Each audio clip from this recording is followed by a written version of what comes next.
خير اللهم اجعله خير في وسط فرحتنا بمنتخب مصر امبارح بصعوده لدور الاربعه.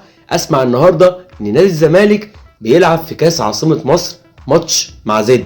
اجي اتفرج على الماتش الاقي وضع كارثي في كل حاجه، اداء سيء، لعيبه مش فارق معاها اي حاجه، مدرب ما يعرفش ايه مستقبله مع الفريق، اداره مش موجوده ومش حاسه بالفرقه ومش عايزه تشتغل لمصلحه الفرقه، مدير رياضي مغلوب على امره او ظالم او مظلوم، معرفش اي حاجه. انا واحد من الجمهور حزين على نادي الزمالك. نادي الزمالك في وضع كارثي، نادي الزمالك يحزن انت بتتفرج عليه. بالعكس انت لما تتفرج على نادي الزمالك دلوقتي حتى لو انت زملكاوي ومتعصب كمان هتزهق وهتقلب الماتش ومش هتكمله ومش هتتفرج عليه. بجد الاداره اللي موجوده دلوقتي وصلت جمهور نادي الزمالك لوضع انا ما كنتش قادر اتخيله. جمهور نادي الزمالك بقى يكره يتفرج على الفرقه. مصلحه كبيره لمنتخب مصر بيلعب دلوقتي والدوري واقف والكاس واقف.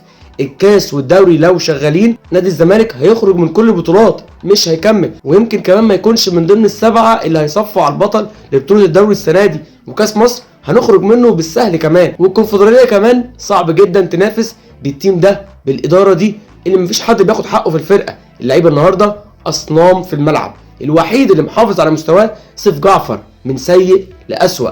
حتى سيف جعفر ما اقدرش الومه لان الراجل ما بيقبضش، ولا اي حد في الفريق اقدر الومه ما بيقبضوش. انت عندك لعيبه ممكن تكون كويسه بس عمرك ما هتقدر تحكم عليها طول ما هي ما بتقبضش. لازم تقبض، لازم تديها حقها عشان تديك انت كمان حقك. انت دلوقتي بتدور وبتقول عايز ابيع لعيبه، هتبيع لعيبه؟ طب وبعدين اللعيبه اللي عندك دي مش هتعدي لك الموسم.